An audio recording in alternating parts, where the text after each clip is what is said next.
This episode of Nintendo Pow Block is brought to you by, well, you. If you want to learn how to support Nintendo Pow Block and the Boss Rush Network, head on over to our Patreon at patreon.com/Boss Rush Network and see which tier is right for you. Thanks for your continued support.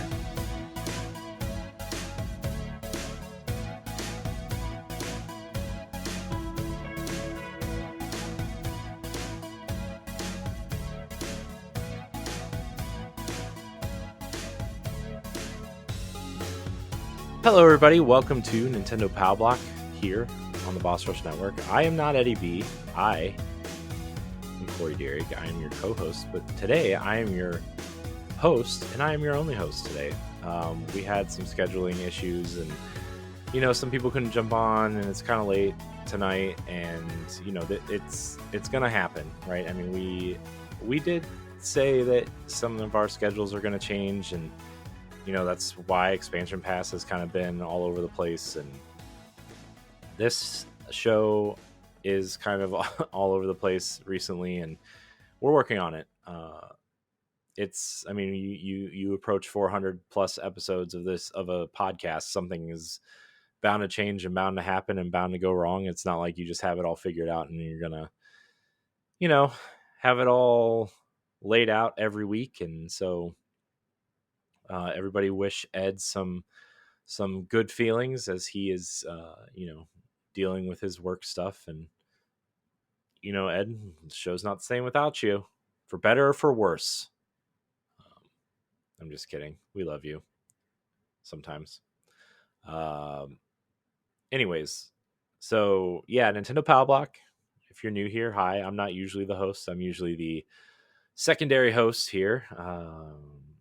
You can find this show each week on Tuesday.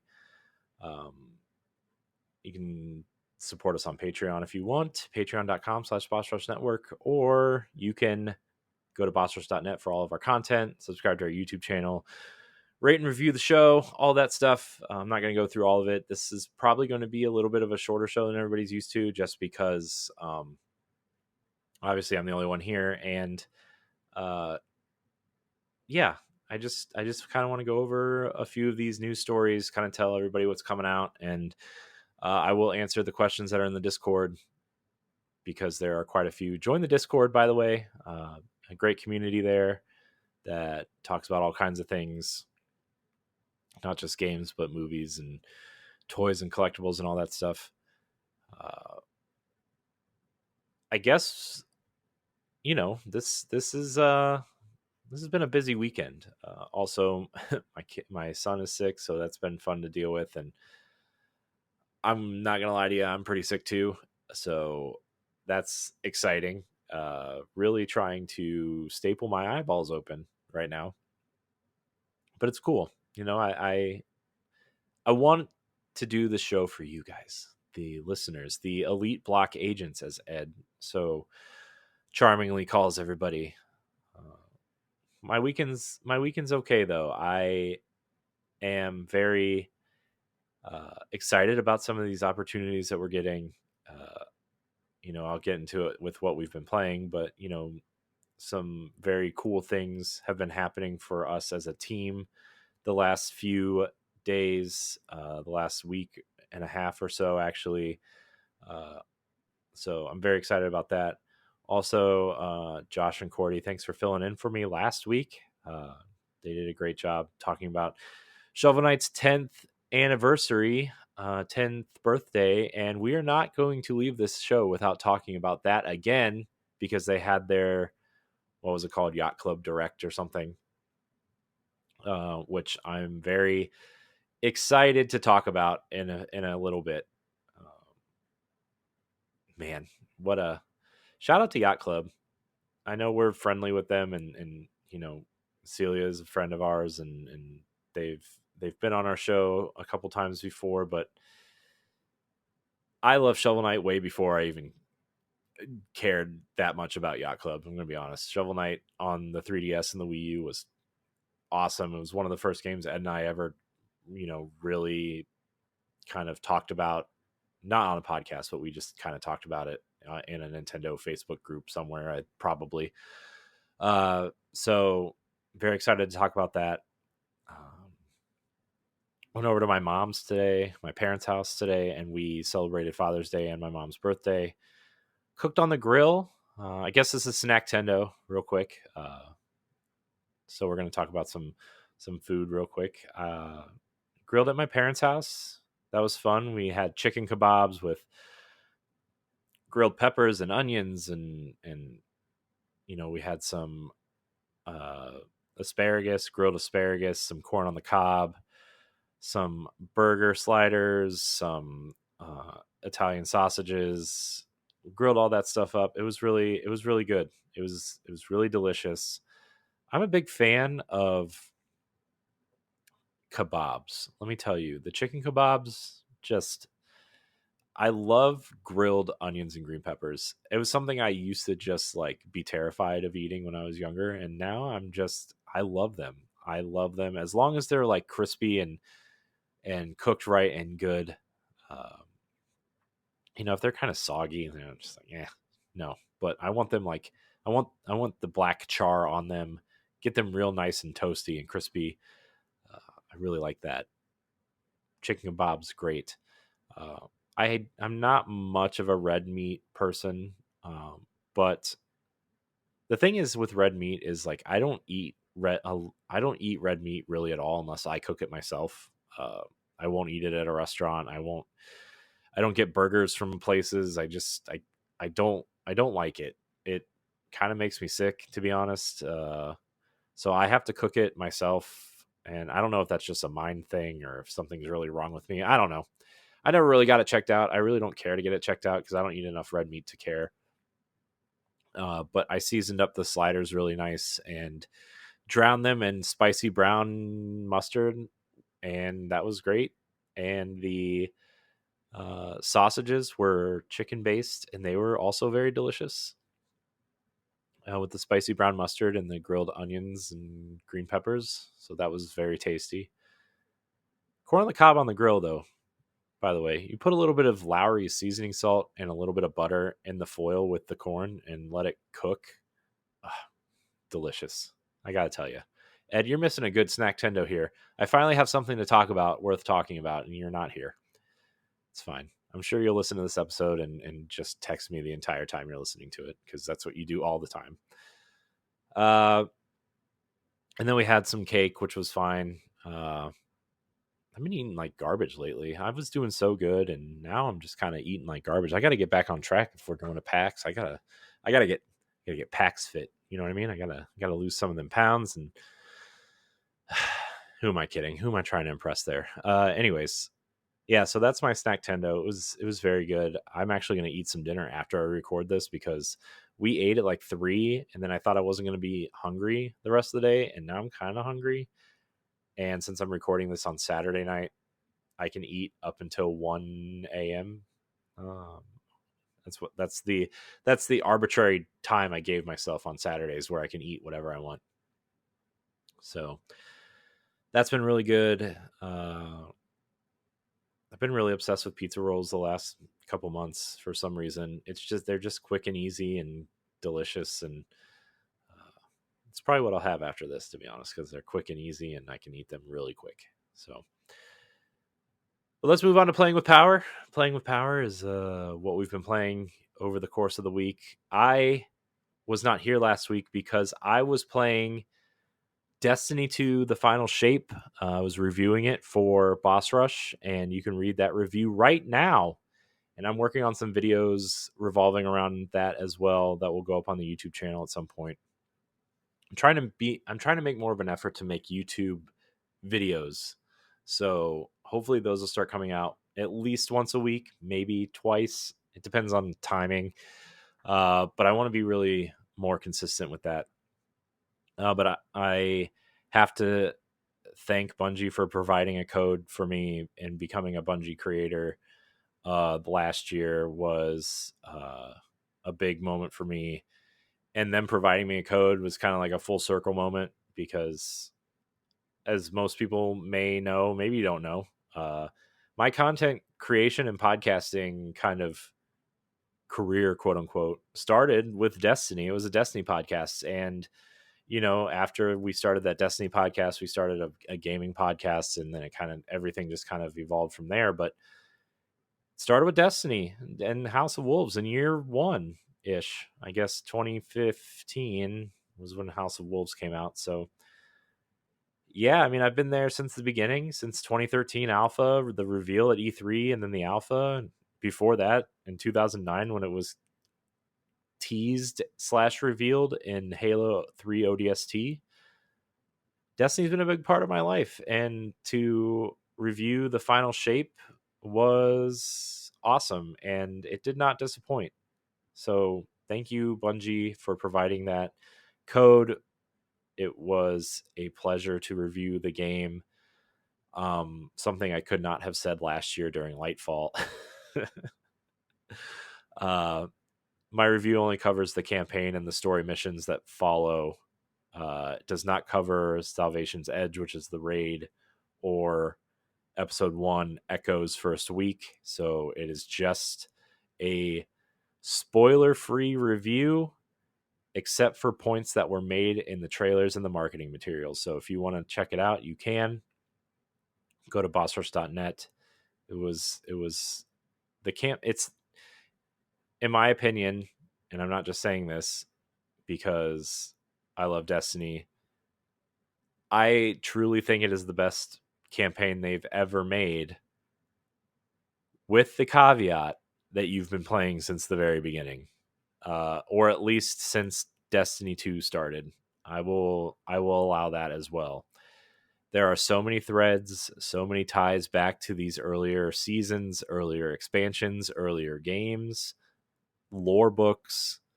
Uh, if you are invested in Destiny, this was the payoff everybody was hoping for. And granted, it's still a fun campaign to play through if you haven't. Like, it's one of those things where, the campaign is great uh, to play through, and it's fun, and the characters are fun, and there's a cool moment at the end. But like, if you've been playing since the beginning and you understand, like, and it even hits harder if you understand the development cycle of Destiny.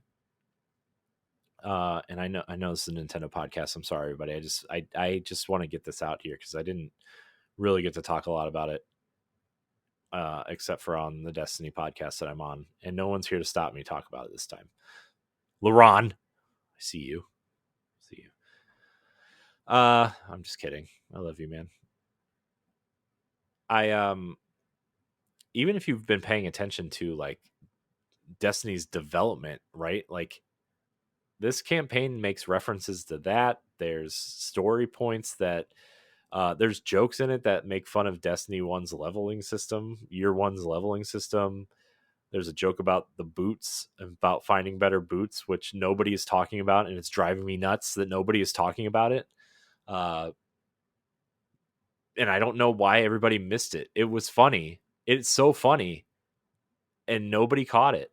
Like, it's just, um, if you played Crota's End before the Taken King came out, and you needed the moments of triumph for Skolas, you know the story about the boots from Crota's End. Okay, and that's all I'm gonna say. Crow and Ghost makes some cracks at it, and it's funny. It was very heartwarming. We got some very personal stories, as well as a very epic adventure. And world's first raid completers are now canonical guardians in Destiny, which is also very cool. And not to spoil anything if you haven't played it yet, but if you're invested, you've played it already, so I'm not gonna sugarcoat it here. There's an Avengers Endgame moment in this game that made me tear up like a little baby. And the final mission is an Avengers Endgame level style mission where it's the first 12 Guardian event that takes place in the game. Usually it's 3 or 6, right? With raids being 6 and Nightfalls and other in-game activities being 3. And the story that ends it is just it's perfect. It wraps up Light and Darkness Saga of Destiny so well, while also providing teases at what's next. And for the first time in a long time, and I said this earlier in another video that may or may not be out by the time you see this. I'm not sure when this is going to go out. This is the first time in a long time I've been excited about the future of Destiny, and we know nothing about it. There have been points where I'm excited about the future of Destiny, but we know what's coming, right? The black fleet is coming. The pyramid ships are coming. The Witness is coming. Savathun has the light. Like, I mean, that twist in the Witch Queen was really a huge shock. And I did not see that coming. But, other than that, there's really nothing like super conclusive or exciting as this. I'm very excited for the future of Destiny, and that is not something I thought I was going to say 3 weeks ago. I really thought that once the final shape came out and we concluded the campaign, and I played it a couple weeks after, through the Echoes kind of campaign, and maybe did do the raid once or twice, and I honestly thought I was going to jump off at some point in a hardcore fashion. Of course, I'm going to keep paying attention to Destiny. I love Destiny. It's like, I love Zelda, but I'm not playing Zelda every day, right? I know they're two different types of games, but I mean, Tears of the Kingdom and Breath of the Wild could go on forever. Let's be honest. But like, I can't stop thinking about what's next for Destiny. There's right now we're going through the Vex, or going through some sort of virus shakeup thing. There's a vampire hunter season coming with Fickrel and the Fallen that don't have a house. We're going back to the Dreadnought in the 3rd episode. We might be leaving Soul. Exciting times in Destiny. This might be the most excited I've been for Destiny since the Witch Queen, to be honest. Like, oh man, I'm so excited for the future of Destiny. Again, I don't know if I'm going to play as hardcore as I have been. Not that I've been playing very hardcore over the last couple, like, year and a half or so, right? I've been keeping up with the storylines and the in-game stuff a little bit, but nothing like, I'm not chasing seals or titles or catalysts for guns or anything. I'm just kind of playing. But Destiny is this is the game we wanted this game to be 10 years ago. It's finally there. And I didn't even talk about Prismatic, which is the new subclass that allows you to combine the 5 light and dark subclasses. You can combine them and kind of mix and match different abilities and grenades and super abilities, and the suite of weapons is awesome. Like, I found the shotgun that is really awesome, and it's just an awesome game. And it makes me feel bad for people who want to jump in and play it now that they've heard it's so good, that haven't been playing since Destiny 1, right? And I'm talking like from the beginning, not like jumping into Destiny 1 now and playing through the campaigns and jumping into Destiny 2 now. I'm saying like 10 years ago invested. Like, I feel bad for those players who don't get to experience that, because this campaign was for them. This was for us. So I still recommend you play it, though, because even if you don't care about the story, the combat design is impeccable. The new area, the Pale Heart, is the best environment they've ever made by far, in terms of, it's a single player instance instead of, a public space. So they were able to do more interesting things within the space, which is awesome. It's just a great experience. But I will end it there, because I don't want to, like, take this. I don't want to make this a Destiny podcast, because I already have one of those. But that's what I've been playing. I've also been playing a lot of Tetris Effect in bed lately. Again, been becoming obsessed with Tetris again. So the music in that game is incredible. My one gripe about the Switch version is that you can't turn it sideways or like the screen vertically and play it that way. Um, I can't believe not more games did not do that. All the old all those Namco arcade games, you can totally do that and play it like that.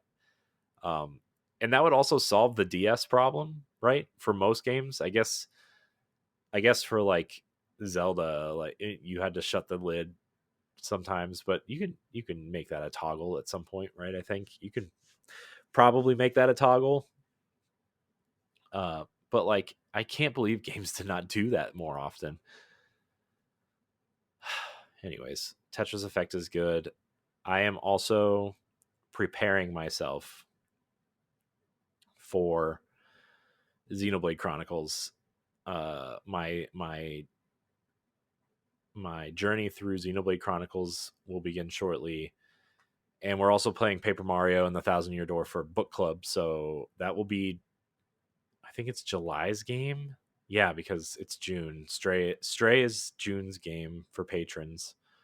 So Paper Mario and the Thousand Year Door will be July's game for patrons, which means it'll be free for everybody at the end of August. So yeah, so I'm going to be preparing my journey through that as well. I hear things about this Paper Mario and the Thousand Year Door. Before it came out, everybody loved it. Perfect 10, the best Paper Mario game. After it comes out, people are like, why do we like this game? This game is tedious and long and not fun in the wrong ways. And I'm just like, thanks for hyping it up for me, everybody. I'm very because I never played the original, so I'm not like well versed in Paper Mario, but that's what I've been playing. That's what's been going on here.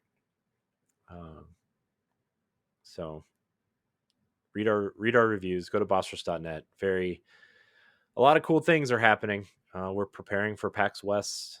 I'm hoping a full team of us can get there and do some interviews and articles and stuff like that. I'm going to focus a lot on writing more stuff and doing podcasts as a side thing there. Because the plans I had for that were kind of all over the place, and it was a challenge to kind of get it all done because what I wanted to get done, a lot of people were tired, and you can't really force people to do something when they're tired and it's 9 o'clock and 10 o'clock at night.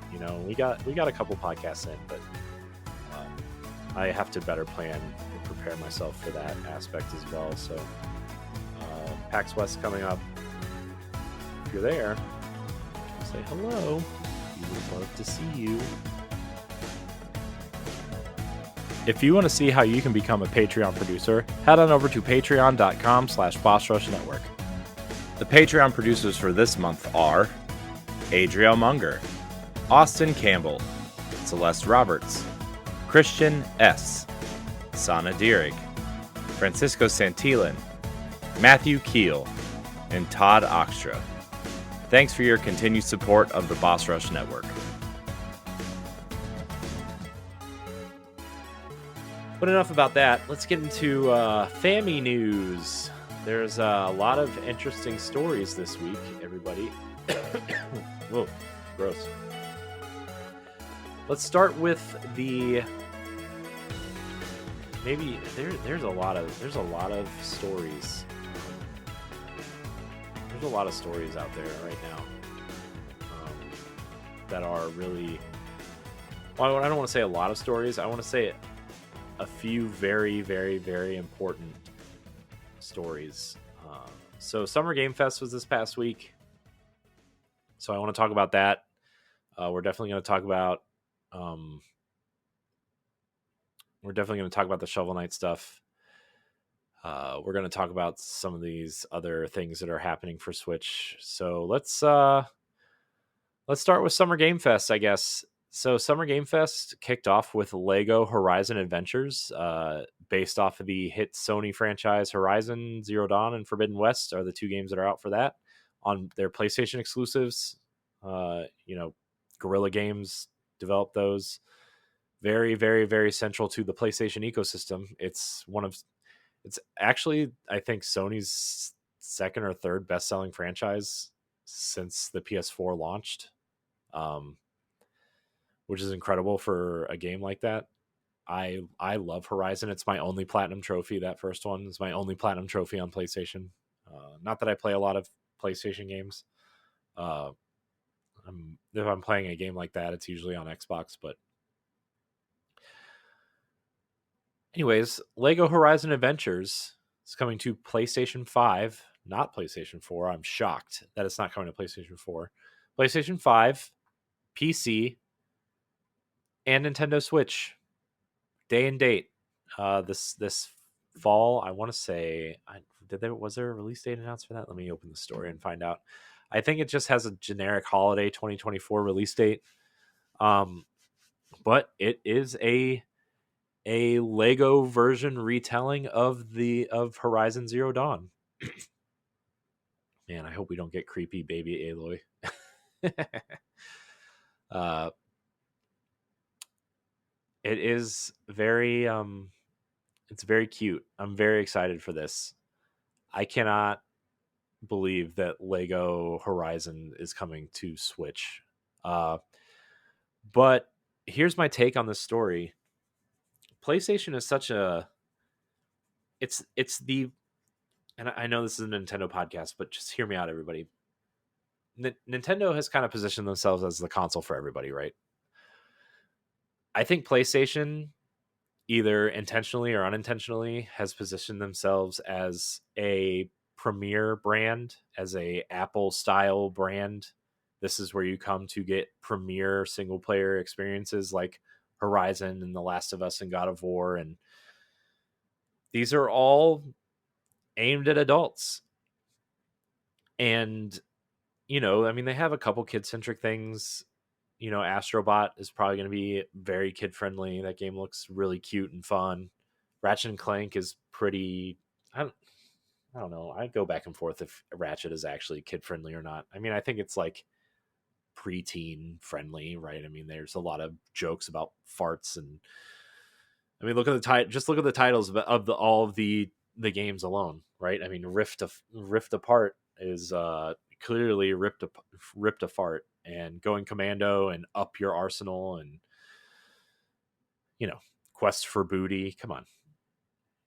You're telling me you don't know that these are Size Matters was the PSP game, so you know they have a very cheeky play on words that are aimed towards at least a younger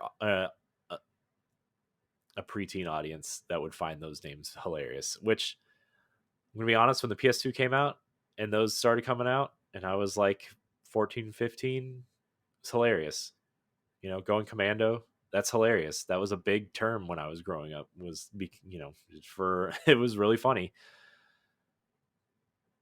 But they don't have like I said, Nintendo is a console for everybody. You look at their lineup, and their most mature titles are developed outside of Nintendo for the most part. Bayonetta, right? Technically not theirs, I know, but they publish it on Nintendo. They publish it for Sega, right? And Platinum, M-rated. I would say Xenoblade may be their most mature title. Maybe the new Zelda games are. I guess Metroid maybe because you're shooting things, but like what franchise? Fire Emblem, I guess. If you're into waifus, maybe you just kind of accept that that's what that is and move along. But PlayStation doesn't have that. They have the mature titles. They have the titles aimed at adults and people who are looking for a premier gaming experience, and PlayStation focuses on that, and that's fine. That's great. I think Xbox kind of does the same thing, although they have a lot of IP that would actually benefit from having kid friendly games like Banjo and Conquer and Viva Pinata, and now they own Spyro and Crash, and they have a lot of IP that aren't being used, but they have those at least. And Sony doesn't really do that kind of thing anymore, right? I mean, I wish we would get a new Jack game. I wish we would get a new Sly game, but it looks like out of that, only Ratchet made it out, and then Astrobot is everybody's excited for that, but Sackboy kind of put on the shelf. This is a great way turn your mature franchises into like a Lego style experience, or a, you know, if you can figure out a way to turn them into kid friendly experiences, this is awesome. I think Lego Horizon Adventures is a great way to get what a perfect franchise too. Building the robot dinosaurs out of Legos. Like I'm sure there'll be Lego sets that'll come out of this. I know they have that one of the long necks already. Uh, but you can see Lego sets coming out of this. The minifigures. I'm sure this game's going to come with an Aloy minifigure that is exclusive to this game. Uh, it this is a great way to get kids into your franchises, and Sony has always looked at PC bringing their games to PC as like, okay, we're going to use PC to re-release older games when the sequel is either being announced or coming up or about to be released, and we will release uh we'll release the sequel shortly after the PC version, or like a year later, and hopefully the PC people will come over and buy a PlayStation to play the sequel because they'll feel FOMO, right? The audience they're missing is kids, because Steam, as different as PC gaming is, the games themselves are similar, right? I think building a PC is a privilege that adults with disposable income can do, and the games that push that are the games types of games that Sony makes, or the types of games that Microsoft makes, not the games that Nintendo makes. I think they're going to look at Switch moving forward. I think this is a test. I think this is a test for PlayStation. I really do. Studio Gobo works with a lot of studios. Uh, who's the developer behind this game? They work with a lot of studios to do, either support work, or different. They do different types of works for different studios, and so I know the big thing is that PlayStation hates Nintendo, and they have since the '90s. But also, the '90s were 30 years ago, and both leadership teams have changed hands multiple times since then. uh I mean, technically I guess you could look at Miyamoto and Anuma, and that whole team is still there, but like fundamentally the leadership team, the president, and the people that run the organization, pretty different. Maybe don't care. Maybe just don't care at this point. I know Herman Holst said Herman Holst and the team at Gorilla said they would love to see Aloy in the next Smash Brothers, which now seems like a total possibility, right? Seems like a total possibility. You could use a similar model that's in Fortnite, right? The cartoony style, which I think looks awesome. I would love a Horizon game in that art style too, but uh, I think Sony's looking at the Switch, and maybe potentially the Switch 2 is like, hey, we did a great job of growing up with our audience, but we did a bad job of getting new players in, right? There's always going to be kids, and Nintendo has, for better or for worse, has become the family console, or the kids console, or the secondary console that kids play, because Mario is friendly, Mario Kart's friendly, Zelda is kind of friendly, Arms is kind of friendly, I guess. 1-2 Switch is friendly if you think that game is playable. My point is like Nintendo is very friendly, and a lot of kids play Nintendo.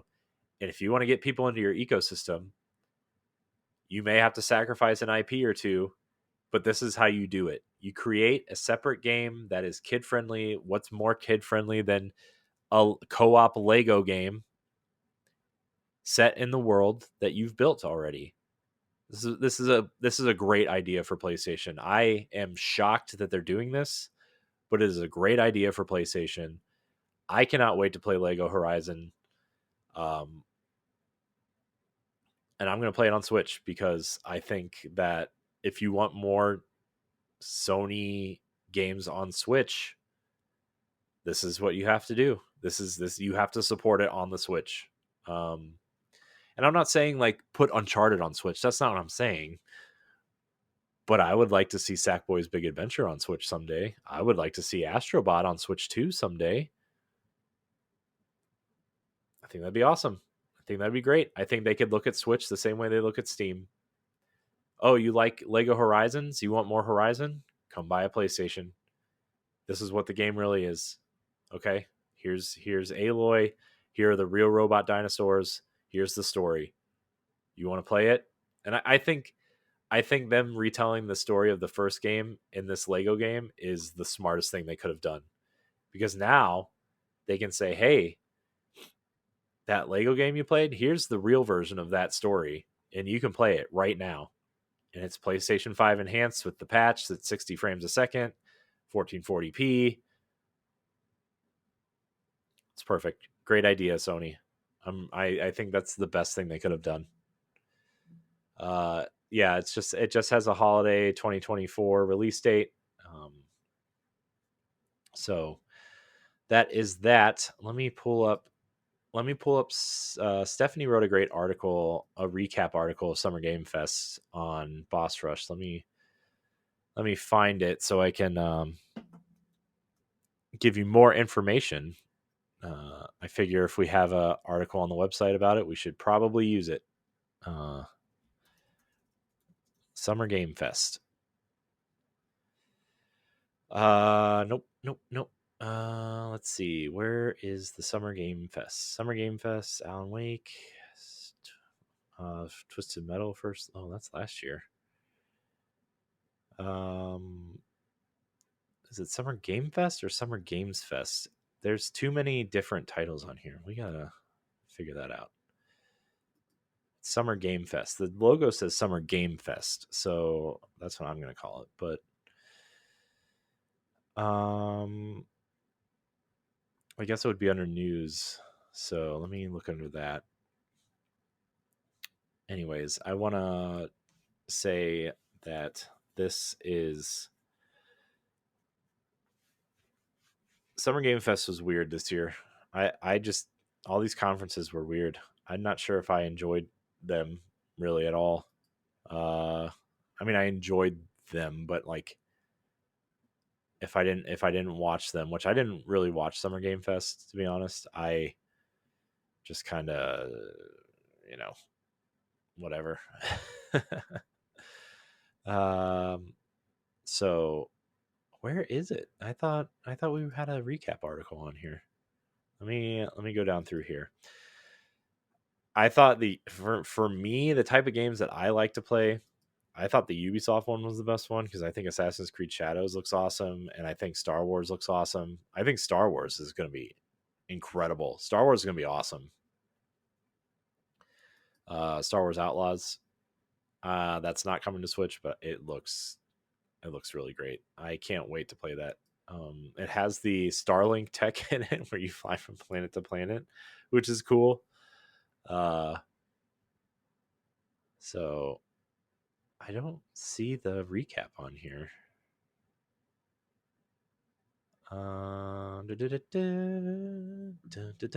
Indiana Jones looks great too. Announcements recap. Here it is. Okay. I found it. So Lego Horizon Adventures was announced. Another Switch game that's coming is Harry Potter Quidditch Champions, which is just a Quidditch game. Looks interesting. I hope it's fun. I think WB wants to capitalize on the Hogwarts Legacy train as much as they can because Hogwarts Legacy is an incredible video game. I hope Avalanche gets to make a sequel, a single player sequel, because I think they could do a lot. And the Switch version is actually very good as well. If you haven't played it, I played it on Xbox Series consoles, but the Switch version I played about 10 hours of once it came out, and It's a great version of that game. I cannot. Nintendo actually bought the studio that ported it. I forget it. They're based in Florida. Oh man, what is that studio called? They bought the porting studio that did that. Hopefully to help port third party games to Switch at some point. Neva was announced. This is the new game from the developers of Gree, which Ed and I rave about all the time. Uh, it looks beautiful. I think it kind of the main character kind of uh, looks like the main character from Gree. So definitely check that trailer out. From the developers of Gree and Nomada Studios, Summer Game Fest showed off a gameplay trailer for Neva, an emotional 2D adventure game with puzzle and platforming elements. Follows a woman named Alba, bound to a wolf cub through mysterious circumstances. Together, they navigate a decaying world of finding to find their very own home. So yeah, it's pretty Gree like. So Civilization 7 was also announced, which they're the strategy game. It was announced for quote all major platforms, and it's coming out in 2025. All major platforms, but didn't specify. I think this game's coming to Switch 2. I think this is a Switch 2 game. Obviously, most people are going to play it on PC. The console versions are serviceable, from what I hear. But this is a PC game through and through. But I think it would be cool to come to Switch. Just to have, I mean, Civilization, one of the last Civilization games came to Switch, 6, I guess. Uh, I'm only talking about the games that are coming to Switch though. By the way, here because there are a lot of cool games that were shown off, like Black Myth Wukong looks cool, uh, but Warhammer Space Marine 2. I love Space Marine 1. It's one of my favorite games on the Xbox 360. Metaphor ReFantasio will probably come to Switch at some point. But at this time, I'm only going to talk about the games that are coming to Switch. So, let's see. I'm scrolling. There wasn't really a lot of Switch things announced here. Battle Crush is coming. It's a free to play PvP brawler with up to 30 players. We'll see how long that lasts, I guess. Free to play games on Switch really. That Star Wars Hunters game ended up coming out, and it's a Switch and mobile game. It really bothers me that that sort of thing. I don't know, man. It's weird. Power Rangers Rita's Rewind is coming. They only announced it for PC so far. But Digital Eclipse is working on it, and Atari is publishing it. I would be shocked if it's essentially in the same vein as the Ninja Turtles game that came out, Shredder's Revenge, last year. The same type of game, it's a 2D brawler, 6 players. I assume the Green Ranger is in here somewhere, although I think it's just retelling the story of the first game. I also think this is preparing people for that eventual reboot that's coming next year of Power Rangers, because they've had 32 years of continuity, I think 32 or 33 years of continuity. And the last thing is whatever Power Ranger series is going on right now is the last one in continuity. And then they're going to reboot it next year as like a new, like we're starting over, Origins, everything, which will be really interesting. I'm really sad that the movie reboot didn't go anywhere, because that movie was really good. I loved that movie. It was very, very good. And the way they kind of like changed up everybody's personalities and kind of gave them more meaning, you know, I loved it. That Power Rangers 2016 or 2017 movie. If you haven't watched it yet, Bryan Cranston is Zordon. Ugh, so good. Watch it. The only thing I didn't like were the Megazord designs, but the rest of the movie was great. I can get over the Megazord not looking like traditional Megazord. I'm not one of those, like when Transformers came out and everybody was like, Optimus Prime doesn't have his mask on. He's using his mouth to talk. Shut up. Oh, he's not a flat front semi truck. Who cares? Shut up. I can't stand it when people whine. Although I'm the person that whines about Ninja Turtles all the time, so who whatever. Uh Anyways, I think they're preparing people for the reboot. I think this looks awesome. I'm very excited to see how they tackle this. Because they used the Rita design from that Once and Always Netflix movie that came out in some of the cutscenes, and she's talking to the Rita from the '90s show. So I guess we'll find out. Uh, Dear and Boy is an indie game that's coming that will definitely come to Switch at some point. I think. Man, let's see. Not really a lot else for Switch was announced at Summer Game Fest. Very, not a whole lot. Man, it looks like Sonic X Shadow Generations is coming, which I'm really excited for. Sonic Generations was awesome. Sonic Generations it was like a mix between classic style Sonic and new Sonic, and it was awesome. It's still one of the best Sonic games to date, in my opinion. Although Sonic Mania and Sonic Mania did a really good job of you know being that classic Sonic as well. I didn't play Frontiers. I don't know. Colors was okay.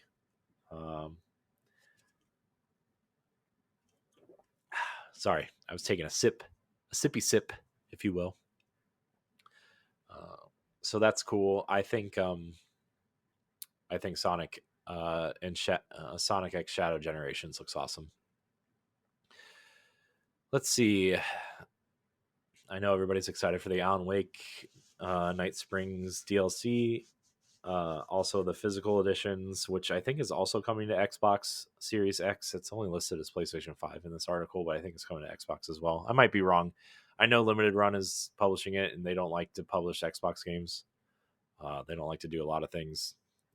Like, oh, my thoughts about Limited Run I will keep to myself, because I know a lot of people within Boss Rush really love Limited Run, and I do not. They are a shady company, to say the least. Hyper Light Breaker was shown. It's only announced for PC so far. I'm very upset. I was very excited for Hyper Light Breaker. I love Hyper Light Drifter. Hyper Light Breaker looked awesome. Like they're moving Hyper Light into the 3D space, kind of like an action RPG co-op if you want. Roguelike. Oh my gosh, are you kidding me? It's an instant pass. If you're making a roguelike or a card-based game, God forbid you make both, it's an instant pass for me. It's an instant pass. You want to write in and ask me why or whatever, I'm not going to answer. It's an instant pass. So just keep it to yourself. I hate roguelikes. I don't have time to sit there and play the same thing over and over again. I'm a parent. I have a lot of responsibilities. I want to play a game and feel like I'm progressing and doing something. The roguelike I played the most was Dead Cells, and I played it for about 10 hours.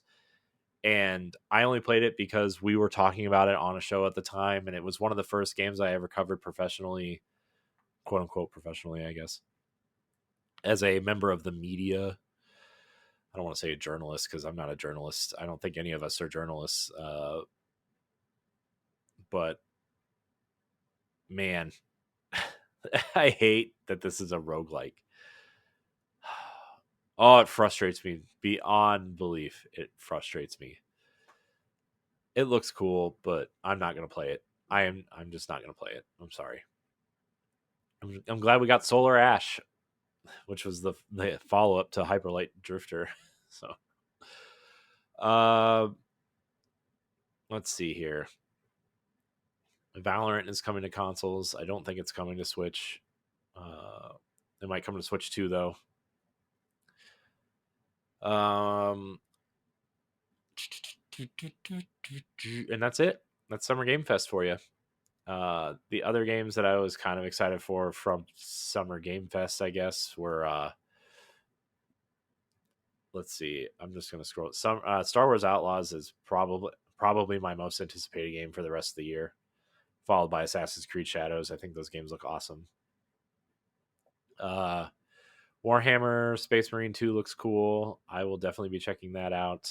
Uh, if I had VR, I'd be checking out this Batman game that was announced or shown. I think it was announced a couple weeks ago, actually. But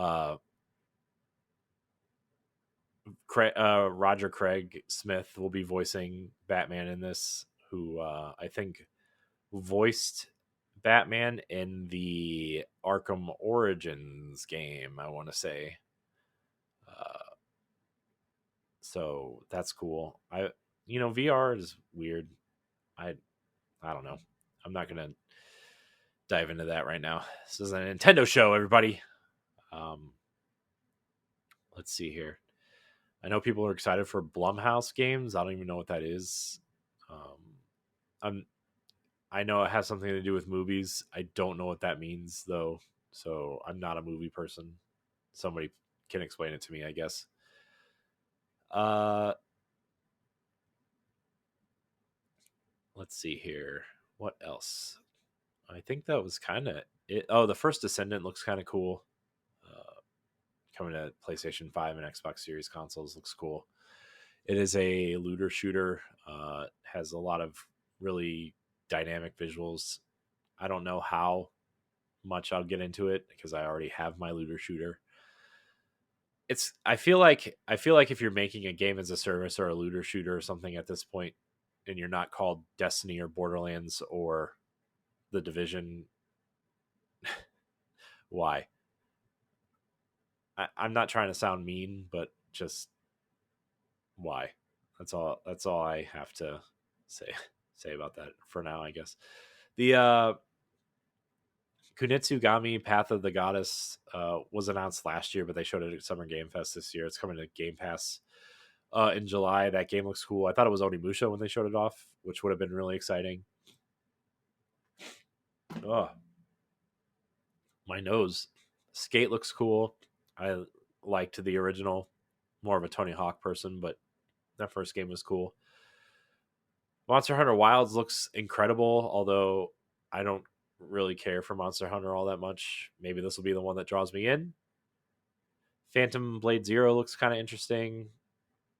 Uh, Although I feel like people have problems with that game for some reason. I don't know what the reason is, but I think people have issues with the studio that's making that game or something. I don't know. Somebody somewhere probably did something they weren't supposed to, and now everybody hates them. Uh, but yeah, that's Summer Game Fest. I don't really have anything else to talk about there from my standpoint. Man, the show's going way longer than I expected. Um, SteamWorld Heist 2 was at Summer Playdays, which I'm kind of shocked that Heist is getting a sequel. Super Monkey Ball Banana Rumble was at Summer Playdays, which was kind of like the event that happened afterwards. Yars Rising looks really cool. That's the 40-year later sequel to Yars Revenge on the Atari 2600 or 5200, and Way Forward is making it. It's a Metroidvania with like power elements, almost like Destiny Super elements in a way. Like it looks really cool. Uh, am really, I really like what Atari is doing. I think Atari is doing some really interesting things in terms of they know what lane to stay in, and they're doing it well. And then they're kind of, they purchased a television. Uh, Sorry, my nose is stuffy. Hold on, everybody.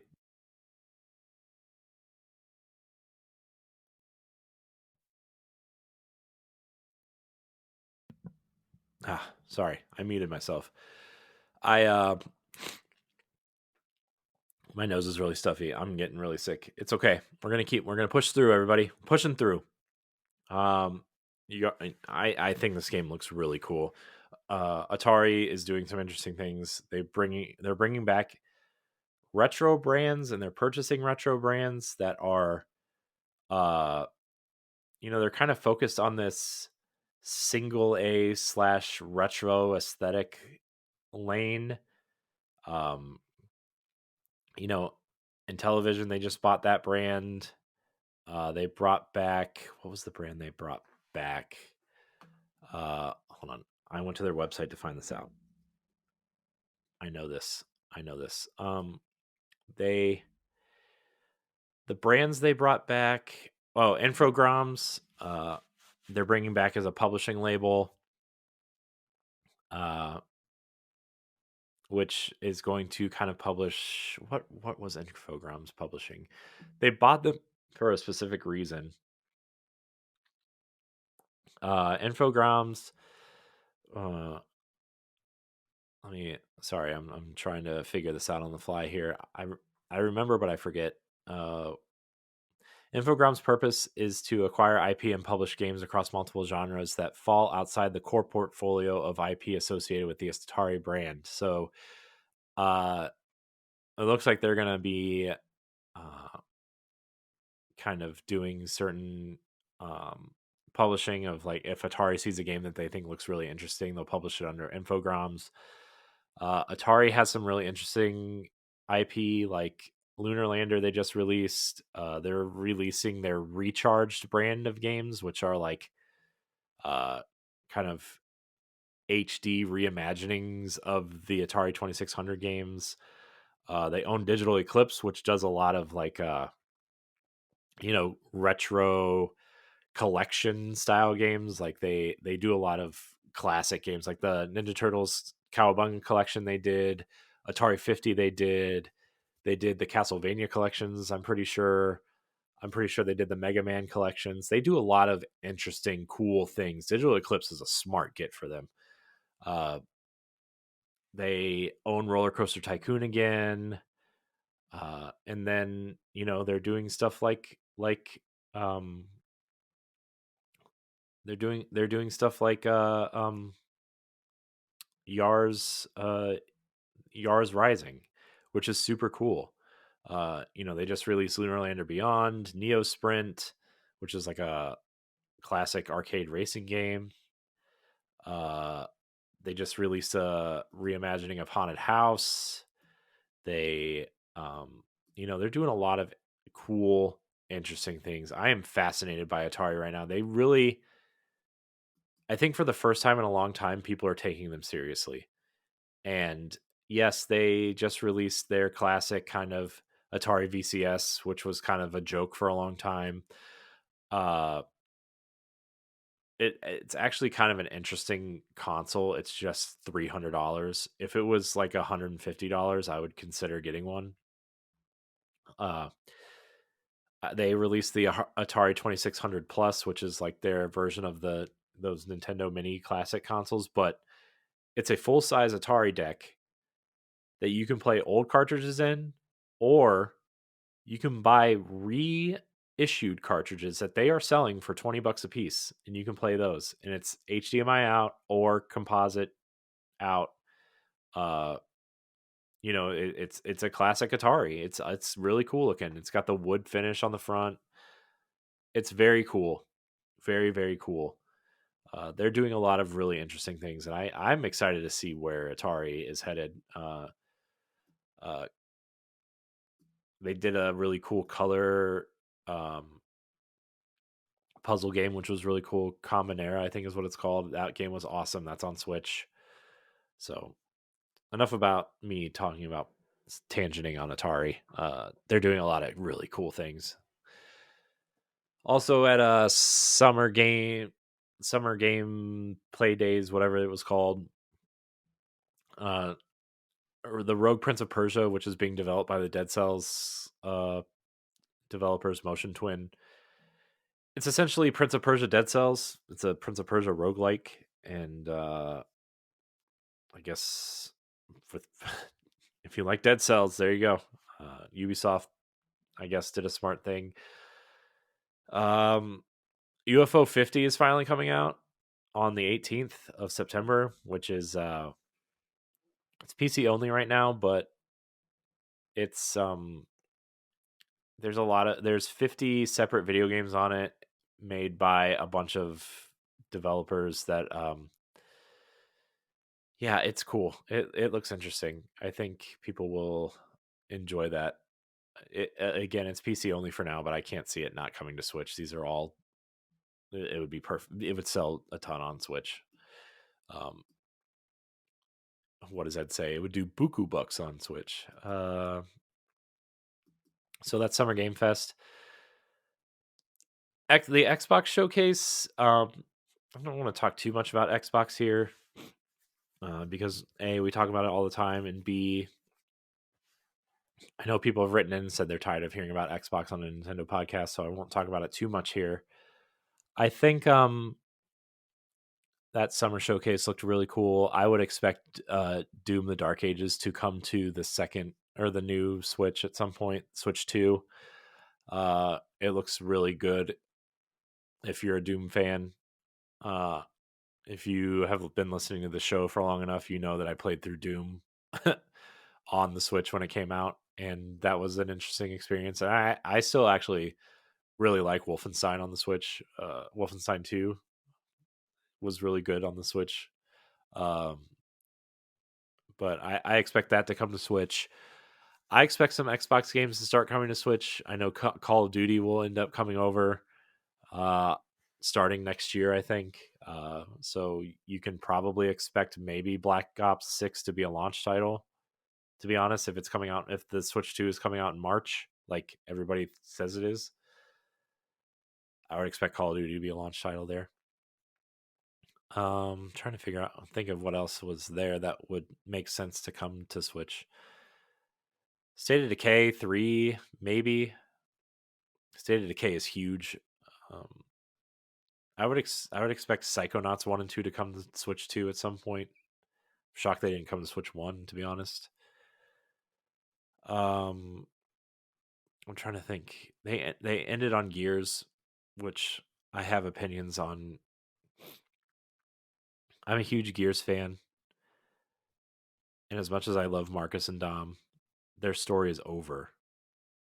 There have been 3 prequels to the original trilogy. If you include Judgment, if you include Tactics, and you include the DLC for 3, there have been 3 prequels to Gears 1. That scene they showed has been shown in cutscenes a couple times.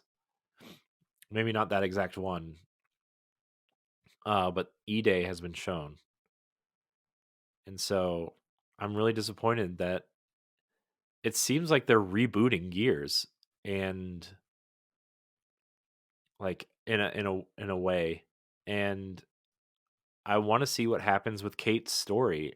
I know people don't like Kate's story for some reason, and that she's related to the Locust Queen somehow, but you left it on an arc. Like, where is Gear 6? So I'm kind of disappointed that we're not getting Gear 6, but Gears of War E-Day looks good. I mean, as much as you can say a game with in-engine assets looks good, no gameplay. But Gears is Gears. I totally expect it to play like Gears. Although maybe they'll loosen it up a little bit. Maybe it won't play like Gears. Maybe it'll be. Maybe they're looking at like how people played Gears 4 and 5, and they're like, people don't want to play like this anymore. It was quaint. It was cool in 2006 when Gears 1 came out, the cover based shooter and the tactical shooting. But people want to like run around and shoot their shotguns at people, and I don't know. I like Gears. I hope it plays like Gears. But even the way I play games, especially playing games like Fortnite and Destiny, I definitely don't want to be hiding. I definitely want to be more aggressive, and my shooter strategies have definitely changed since then. So I would say I would say expect something a little bit different from Gears E Day, something a little bit faster paced, um, something a little less cover based, and something a little bit more aggressive. Maybe uh, they are bringing a little bit of the horror elements back, which uh, is cool. Gears 1 was really horror based, especially like once you started getting into like the church and the berserker area, and that area before the train, and then the stuff they added to the ultimate edition, that extra chapter that was PC only at one point. So Gears looks good. Fable looks great. I wouldn't I wonder if they would release a Fable collection on the next Switch of, the anniversary of edition of 1 and then 2 and 3. I'm just trying to think off the top of my head if there's anything Xbox-ish related that may come to the next Switch. There were rumors that Blue Dragon and Lost Odyssey remasters would be somewhere, either either at the Xbox showcase or at Gamescom. I don't know how true those rumors are. Uh, I've been saying forever that Lost Odyssey deserves to come off of the Xbox 360. It's the only place you can play it unless you have it backwards compatible on the Xbox One or the Xbox Series consoles. No PC port, no PlayStation version, no Nintendo version of any kind. Um, Mistwalker's games are impeccable and they are stranded. Um, and I hope, because Microsoft owns Microsoft, I don't know if they own Blue Dragon, because there were Blue Dragon games on the DS. So I'm not 100% sure if Xbox 100% controls that IP. I know Akira Toriyama had some say in it, and maybe his estate still has some say in it because he did the character designs for that game, but I don't know. That'd be really interesting. I do know they 100% own Lost Odyssey. Man, that game deserves a sequel too. They left it on such a cliffhanger. Oh, they left it on such a cliffhanger. They totally set up a sequel. We're not getting it. We will never get it. But it is the best Final Fantasy game nobody's ever played. Those would be perfect for Switch. Psychonauts would be great for Switch. Viva Pinata would be awesome. I don't think Fable or Perfect Dark would come over. Those are too tech heavy games. So, what did Blizzard announce? Maybe Diablo 4 would make it to the next Switch. I wouldn't put it past them. Maybe it would.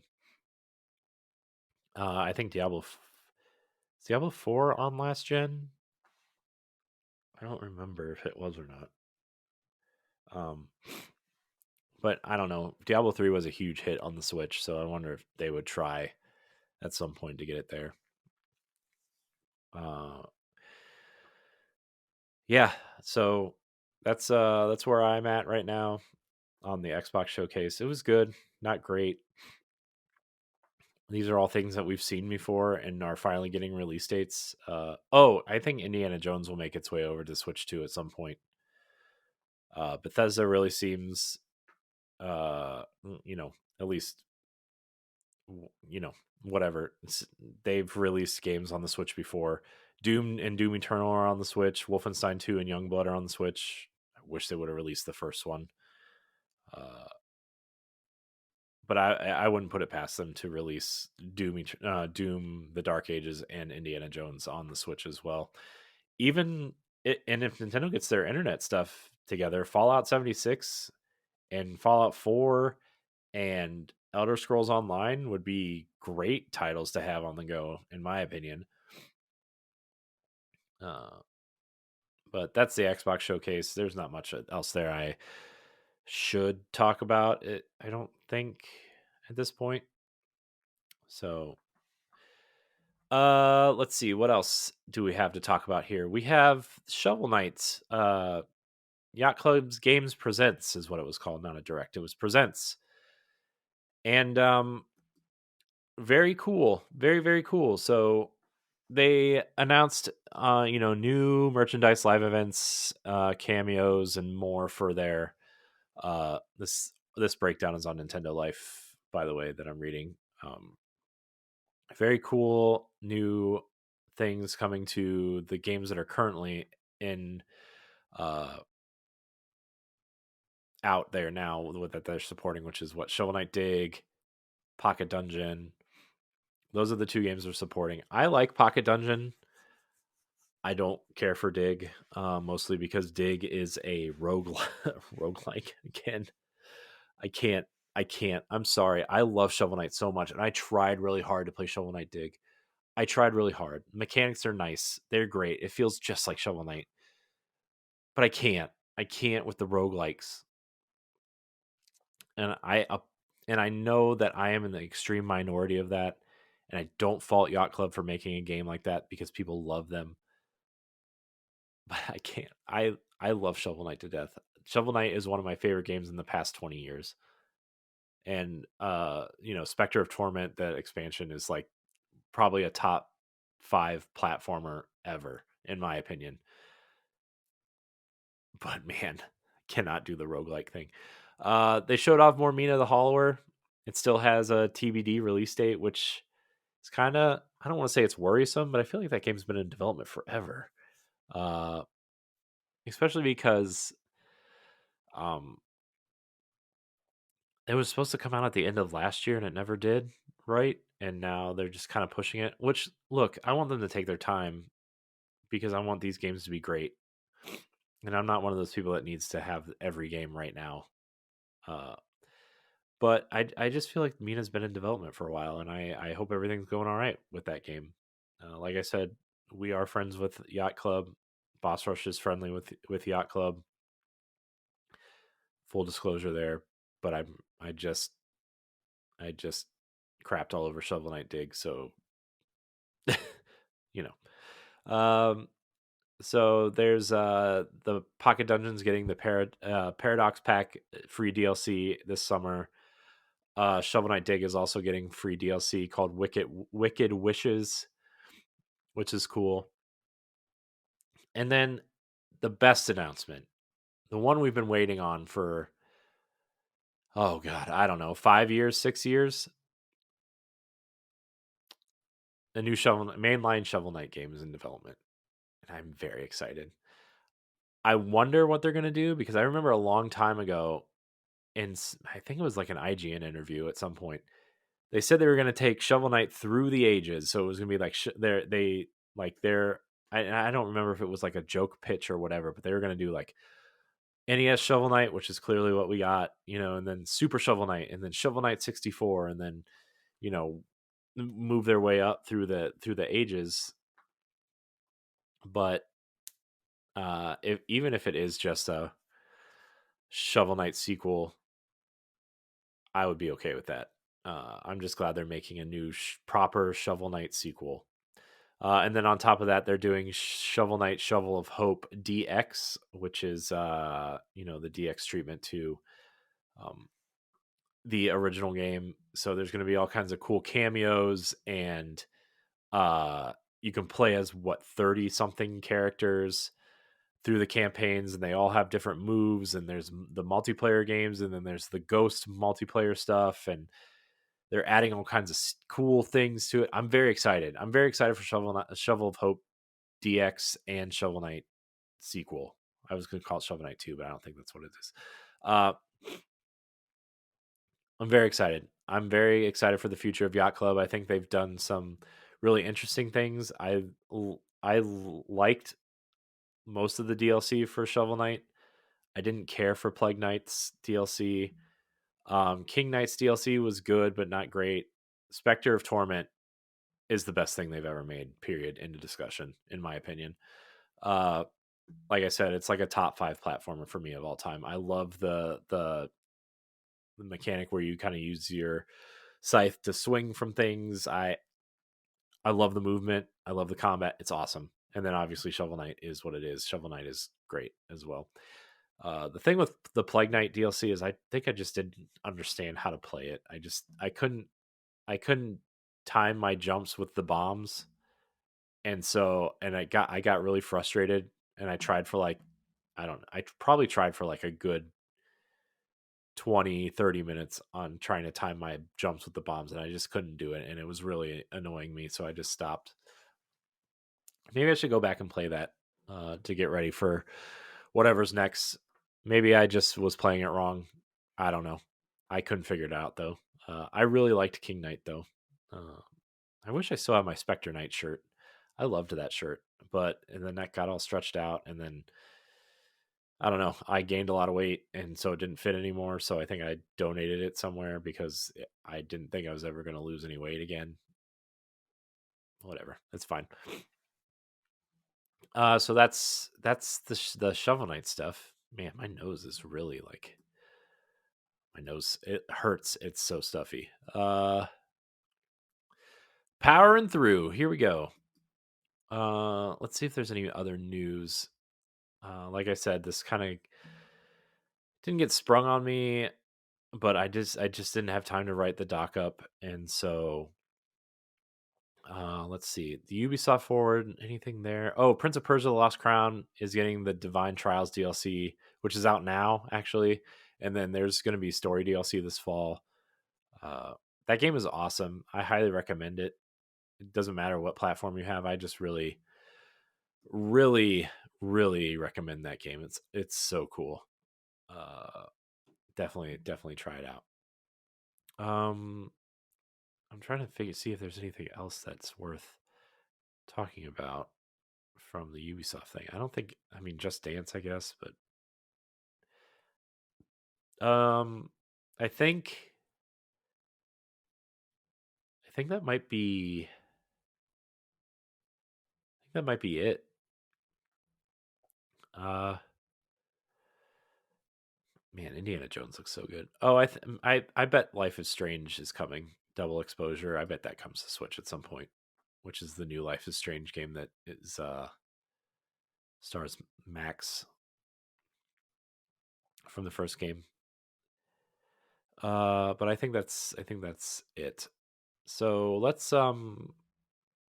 let me check one more thing real quick, and then we'll get into what's coming out this week. There's not going to be any descriptions this week, guys.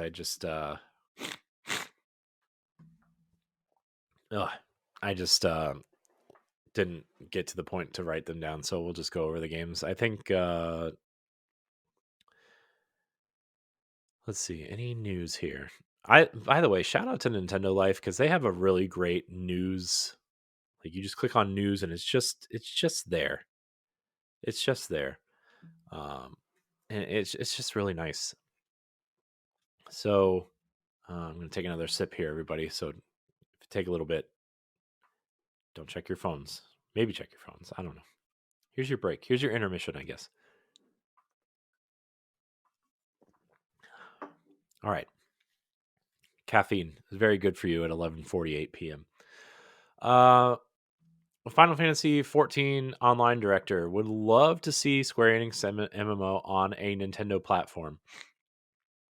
So the reason why I want to talk about this is that I don't remember. I don't remember if Ed and them talked about this last week or if we talked about it at some point. But Square Enix is kind of moving into a quote aggressive multi-platform strategy end quote, and the uh I know that Final Fantasy 14 has been one of the games that has been circled that may or may not come to Switch at some point. And I think the reason why it hasn't yet is not because of the graphical fidelity or the power inside, although that might have some things to do with it, but I think it's Nintendo's online. I think Nintendo's online sucks, and I think that's the same reason why we didn't get Genshin Impact after they announced it coming to Switch because they couldn't get it, and I think that's why Fantasy Star online, whatever version they're on now, New Genesis, I think is what it's called, isn't there. I think that's why we don't have these games on Switch. It's because their online is so bad, and so when the new console comes out, they better have some freaking online stuff that works so we can get these games because I think Final Fantasy 14 would be great on Switch as well as these other MMOs. Uh, I also think, and this story just is kind of leading into the thing I really want to talk about, which is like I think the Final Fantasy 7 remakes are coming to Switch. I think Final Fantasy 16 is coming to Switch. I think Final Fantasy 15 is coming to Switch. I think they're going to try to just overload the Switch with IP that they haven't been able to put on Nintendo consoles in a long time. The 13 trilogy. We have every single Final Fantasy on Switch up into 12, if you don't count the online games, the mainline games, I should say. And so the Switch 2 seems like a perfect dumping ground for them to kind of extend the life of some of these IP, especially like old Dragon Quest games and Final Fantasy and Forspoken, which was, that PlayStation exclusive for a while. And I don't know if there's a want for that on Switch, but I actually really liked what I played of Forspoken.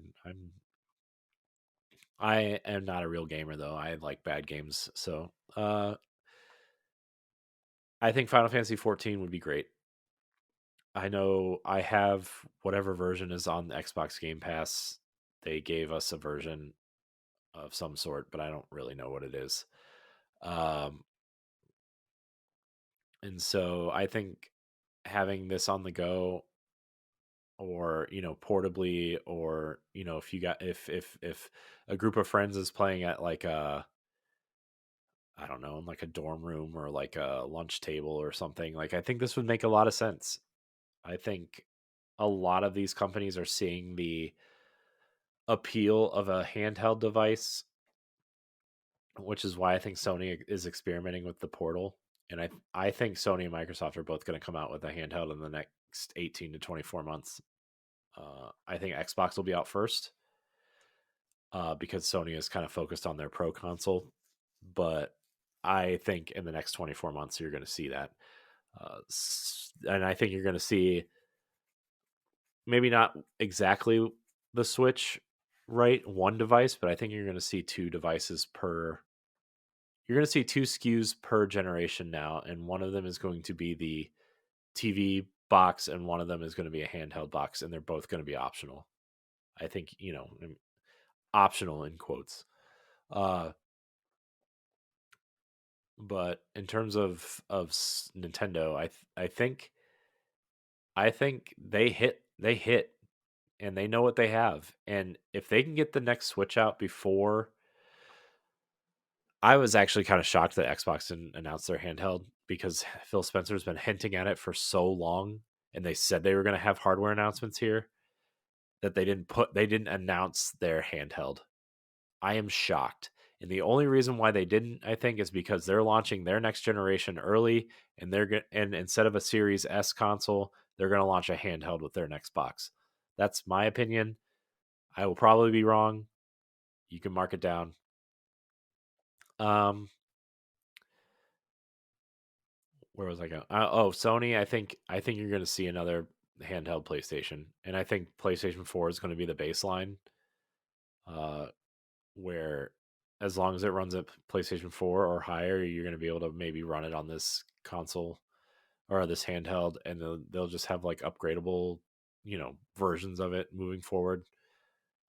Not that the console itself is going to be upgradable, but I think, oh well, my handheld is 5 years old and this new one is out, so these handheld devices are moving into the Apple iPad model, or the phone model, and maybe you won't get one every year, but I think you're going to get some sort of upgraded version every 2 or 3 years now.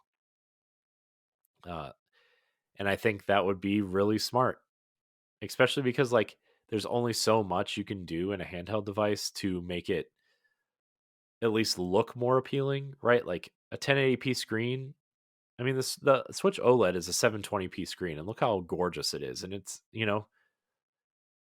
what are you going to do? What are you going to do with higher resolution? So a 1080p screen, you can't do much. Form factor, maybe you tweak the form factor depending on some feedback of your first model, and then your next model will do this and your next model will do that. But at the end of the day, like, what matters the most, we've perfected what screens look like. Okay? We've perfected that. What these handhelds are going to do is have the tech inside that changes it up. And if Nintendo can stay at one device at a power level that's serviceable, be able to have a hard drive in, or an SSD of some sort in the device. I mean, if you have to, like, I feel like Xbox and PlayStation, even though they're like looking at it like the way the Steam Deck is looking at it, where yes, your ecosystem can live across multiple devices, but if Nintendo can remain at a price point people can afford and people can feel like they can get the whole experience in one device instead of two or three devices, like I don't know, man. I I still think Nintendo has a leg up. Plus, like they have Nintendo games on them, so they already have a leg up. So Final Fantasy 14 would be cool. I think that's an important game to get, whether you play it there or not. It also, I think, depending on if your character saves can be cross-platform, which I would say maybe, but also Xbox had an issue where if you played the beta and you started a new character, you could not import your old characters or something to that effect affected your affected how you use your quote unquote real characters that you have on other devices were affected if you played the beta or accessing the beta on Xbox. I'm not 100% sure how that story goes, but I know there was some funky character things going on. So let's stay at Final Fantasy. Final Fantasy Tactics Remaster is, quote, real and happening, according to an update. The original leak was part of that NVIDIA leak that happened, I think, in 2021 or 22? 2021. And there was a Reddit thread where some prominent leaker kind of leaked it, and then this leaker got, I think, what was his name, Midori or something. I don't know. I don't keep up with these kids these days. Uh, but the NVIDIA leak was something major that was leaked, and a lot of the games on that list, including Kingdom Hearts 4, were on that list in 2021. And Final Fantasy Tactics was on that list, and Tactics Ogre was on that list. God of War for PC was on that list. Horizon for PC was on that list. There were a ton of games, and there are only a handful of games left on that list that haven't come out, and one of them is Final Fantasy Tactics Remastered, and the other one is the Final Fantasy IX Remake. Are the two Square Enix games. So, and the Final Fantasy IX Remake is all but confirmed to be real because the pre-order bonuses were leaked somewhere under the code name for the game, but all the pre-order bonuses were tied to specific characters, and they are definitively Final Fantasy IX pre-order bonuses from what I've heard. So that's also coming. So if you're excited for that, like me, um, hopefully whatever strategy guide comes out with for it, you don't have to go to playonline.com to learn more about this side quest. Oh my gosh, that was a whole thing. Remember strategy guides? Remember when online stuff started coming around and they tried to fuse the two and it was bad? I do. Anyways, Final Fantasy Tactics, Jason Schreier from Bloomberg has said it is, quote, real and happening. And he provided this update on Game Leaks and Rumors subreddit a few days ago. Push Square originally reported this. And then the online listing included some logo artwork and the game titled Final Fantasy Tactics Remastered. Uh, the other game on that was the Chrono Cross Dreamer, whatever that version was called. So the Chrono Cross game was on there as well. Final Fantasy Tactics is awesome. I think War of the Lions is incredible. That was on PSP, I think. Yeah, PSP. And it is the best version of the game. I know Game Boy Advance got a version, and I know the DS got a version, but War of the Lions is the best tactics game. So a lot of people have been chasing that game for a long time. All right, let's see. Is there any more news? I'm pretty sure we got through everything. I'm probably missing something. Shout out to the 7-year birthday of the Metroid Prime 4 announcement. Lollipop Chainsaw Remaster is coming to Switch in September. I really liked that game.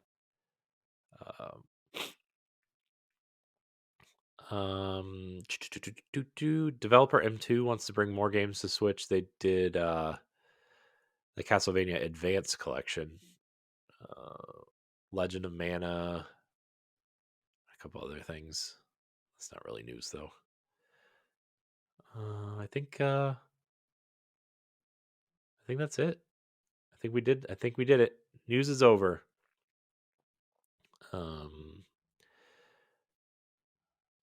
Yeah, the news is over. Shin Megami Tensei Vengeance is out. Let's go through Pack Watch. These are the games that are coming out this week on the Switch. I get my list from GameInformer.com/2024. They have an amazing list of games that are coming out, and it's always updated. I think they update it once a week at least. They always update it almost instantly when games get announced at conferences and stuff. So what month is it? June? Man, it's June already. Dang. Oh no, June. There we go. Destiny 2, the final shit. No, I'm just kidding. I wish Destiny was on the Switch. I wonder if Destiny will come to the next Nintendo console. That'd be awesome. Oh my gosh, I would cry if it came to the next console. What's the date today? Today's the 16th, so this will be the week of 19th and after. Okay. I'm caught up. Echo Generation Midnight Edition is coming to Switch. That is the Coco Cucumber developed game. It's their second game. Their third game was wow, man, what was that third game called? That was the Alice in Wonderland game. Ravenlock. Yeah, that game was awesome. Ravenlock is awesome. If you have an Xbox or Game Pass or PC Game Pass or whatever, or Steam Deck, play Ravenlock. It was awesome, and they updated it since I played it. It's like a 2.5D Zelda game. Maybe 2.5D is the wrong word because I think you can swing the camera around now. There's camera controls in that game now, which there weren't when I played it. So that game was awesome. Definitely play it. But Echo Generation is that it kind of looks like pixelated Stranger Things is what the game reminds me of. If you see it, you might remember the game. I just could never remember what it was called. So that's coming out on June 19th. Dice Folk is coming out on June 20th. I'm not sure what that is, but that is a strange name, so I have to look that up because that sounds super strange. Dice Folk. I gotta look this up. It's from Leap Game Studios and Tiny Ghoul. It is a strategy game, and it is out on PC already. Let's see. Dice Folk. Dice Folk brings a unique tactical roguelite, shocker, monster catching mechanics. Okay, so it's a roguelike Pokemon game. Great. No longer excited. No longer excited. Elden Ring Shadow of the Erd Tree is not coming to Switch. I have had an itch to go back to Elden Ring. I played it for a couple hours and it was fine. Just a Dark Souls game, but anyways, Super Monkey Ball Banana Rumble is coming to Switch on June 25th. This is another Monkey Ball game, and then the big one you should circle for this week is nope, not this week. Next week, I guess. Is it this week? No, it's next week. Sorry, Luigi's Mansion comes out on the 27th, but that'll be on next week's show. Tachia comes out on the 27th too. That game's awesome. Shout out to Kepler. Kepler Interactive. We're friendly with them too, although Kimchika has moved on. Shout out to Kimchika. She rocks. So that's it for Pack Watch. Let's get into these questions. Remember, you can join our Discord, look for the question thread. You can also just leave your questions. We reorganized the podcast section of the Discord. So Boss Rush Podcast After Dark Book Club and Pow Block all have their own channels under the podcast category now. So you can just leave your questions in there whenever you want. You don't have to wait for the thread. You can just leave them there. I will check it before I write the doc, and then I will check it before the show, and we'll read whatever's there. So please, please, please join the Discord. Leave your questions in the right channel, or you can email us at nintendopowblock@gmail.com, or you can look for the Twitter question thread that we try to post every week, or you can join the free tier on our Patreon and look for that question thread as well. Our Patreon, we have a free Patreon thread that you get all the shows in one feed. That's something that I've been exploring and providing. So you don't have to be a paid member. You just show up. You say, hey, I want to be a follower of this Patreon. And you get your Boss Rush on Patreon feed, and everything that is free, you will get there. Very cool. Very, very cool. Early access stuff will come out for free listeners when it's supposed to. If you pay $1, you get it early. So, yeah, a lot of cool stuff over there. But in general, join the Discord. We will look for your questions there. Our first question comes from Still Sane Shane. We love Shane. Great reviews. He wrote that review on I used your review to write my final shape review in terms of formatting, Shane. I want to shout that review out. I forget what it started with a G. Reviews. It was Goliath Depot. Yeah, I used Goliath Depot as my as my final shape writing guide. So shout out to your review, Shane. Check it out. bossrush.net/category/reviews. You'll enjoy it, I promise. He writes in, which one of Nintendo's dev teams do you want to see a new IP from, and what might it look like? Look or play like? I'm hoping Monolith or Retro Studios makes a brand new IP. Anything will do for me. Well, Shane, there's good news. Monolith is working on a new IP. They have 2 games in development. One is supposedly a new IP, or at least an IP that's not related to Xenoblade. And then the other one is a Xenoblade sequel. They have 4 teams. So one was working on DLC for Xenoblade 3, one was working on Tears of the Kingdom, one was working on the new IP, and one was working on a new supposedly Xenoblade game. I'm not 100% sure which one, but the other rumor was what they might be working on a Xenosaga trilogy remaster for Nintendo and Bandai Namco, which would be awesome. I would love that so much. But Monolith, I think Monolith would have the best chance at creating a new IP out of Nintendo's stable of studios at this point. I would really love to see a new JRPG out of them, and I mean like a traditional JRPG. I think they have the chops to do it. I think they're great at character building, world building. I think their art is stunning. I think they have. I think the one place, at least from what I've played of Xenoblade 1 and 2 at least, I think the one thing that's lacking is the combat. And so if you turn that into like a turn-based combat system, like some of their previous games, I think you might be golden. I also have always wanted a Xenoblade Warriors game at some point. If you're going to keep giving us Warriors games, Xenoblade is like the perfect game for a Warriors game, and we haven't gotten it yet. But I think Monolith has the best chance at creating a new IP. Retro, man, as much as I would want Retro to do something new, they seem very tied to Donkey Kong and Metroid Prime specifically. There was that rumor they were working on that Star Fox game, that Star Fox Grand Prix game, which I still think might come out at some point. Uh, Star Fox Grand Prix was that it wasn't a racing game, but it was I forget what the story behind Star Fox Grand Prix was. It wasn't a racing game, but it also wasn't like a traditional Star Fox game, so I don't remember. Uh, and I know that's not a new IP, but that was a new idea, I guess.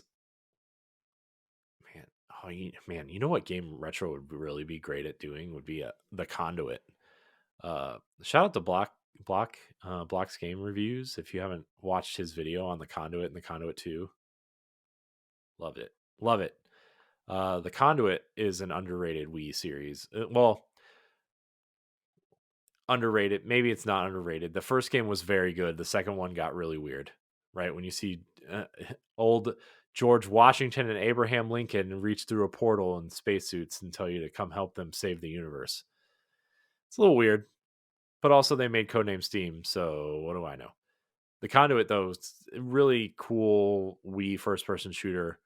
Uh, Maybe better than Metroid Prime 3, the first one, in my opinion. But that's a conversation for another day. Um, Man, this is a tough one. I wonder what a new IP from the Zelda team would look like. I mean, they've obviously got combat down and environmental designs down with the help of Monolith. They obviously know how to do crafting and weapon building. I would really like the Zelda team to take a stab at some new IP, some new. Uh, I mean, maybe this is just me wanting a new Zelda game in a different location, right? I mean, we talked about that before, right? I think that was an expansion pass we did a while ago of like, even though Tears of the Kingdom is clearly a better game than Breath of the Wild, why we still prefer Breath of the Wild over Tears of the Kingdom, and it's because of that magic and remembering that magic. And maybe I just want a new Zelda game in a new area, but if it was a new IP, I also wouldn't say no. Um, I also think that, man, I'm trying to think of all the studios Nintendo uses. I mean, EA, R&D. I think R&D does. Is it EAD or R&D that does the Mario games? I mean, Splatoon was a hit. I would like to see them maybe try something new. Um, I'm just trying to think of what genre they don't have something in that could be cool as a new IP. I mean, the thing is Nintendo has so many IP already and so many genres covered already. I mean, I would. Uh, they really don't have like a story-driven third-person shooter like Uncharted or Tomb Raider. I would like to see some sort of whimsical cinematic, like if I think something like Kena Bridge of Spirits is something that Nintendo probably could have done, like a version of that at some point, right? Something third person actiony, Tomb Raider esque, but in like that Pixar quality art style. Either with a bow and arrow or some sort of projectile. I don't want to say gun because I don't think Nintendo really wants to involve themselves with guns, right? But like I think something Nintendo is weak at is a third person story driven game. It's clearly the opposite of what Sony is good at, right? Like Sony is great at that. Um and Nintendo is not. I'm not saying they're bad storytellers because I don't think they are. I actually think Tears of the Kingdom prove that they're very good storytellers in Breath of the Wild. They're very good storytellers when they focus on that, but they're not that they have always been a gameplay focused company. They have always been a IP focused company. They have never been a story driven company. And so I would like to see Nintendo take a crack at a third person action story driven game like Uncharted. I want some comedy, I want some action, I want some relationship building. Uh and I think you could do that. I think Nintendo proper could do that. I think Monolith again is the best at storytelling in my opinion for Nintendo. Uh it's weird because there's like there's like Nintendo in my mind. It's and I know this isn't true because it's all Nintendo, but in my mind it's like there's Nintendo proper and the studios within Nintendo, that big square building that you see in Kyoto, right? Then there's like the second tier studios, which actually have names like Monolith and Retro and Grezzo and some of these other studios, right? And then there's like the third party teams that make games for them, like Koei Tecmo and Factor 5 and or, Level 5, whatever. Factor 5 is no longer here. Rip. Uh, Bandai Namco, those types of studios, Sora. So, yeah, I mean, I think I would like to see Nintendo proper take a crack at some sort of storytelling game, some sort of story driven game. It doesn't have to be a third person action game, but something story driven, just pure fun all around. I don't know. I keep coming back to something that's kind of like Tomb Raider, honestly. Not in the sense of like being super realistic, and obviously the new Tomb Raider trilogy is gritty, and Nintendo would never make something like that, I don't think. But like, in terms of gameplay, like let's go explore some tombs, let's use a bow and arrow to fight, and maybe do it in some sort of, like I said, Kena Bridge of Spirits is an incredible looking video game. It is an incredible looking uh, uh, showcase of what a studio can do. I would love to see Nintendo take a look like that and create a Tomb Raider style experience out of that. Let's see here. Let me check these other places. Is that our only question this week? Shane, are you our only question this week? Man, it looks like it. Oh, I didn't put the Twitter thread out. That's why. Whoops. Sorry everybody who wanted something like that, but you didn't get it. So, whoops. Um but yeah, I think that's going to do it. In terms of a final thought for this episode, which is something I would like to get back to across the board on all these shows, as a final thought, I th- I think I think that video games are in a weird spot right now. Everybody wants something new and different, but these budgets are bloated. And I think we have to find that happy medium of I was watching a video the other day. I was watching a video on Gears of War the other day, a retrospective. I mean, and the time it took us to get, and the time between Gears 5 and by the time E Day comes out, let's say E Day comes out in 2025, right? Let's just say that. And the time between 5 and E Day, we got Gears 1, Gears 2, Gears 3, Gears Judgment, and the announcement and showcase of 4 in that amount of time. And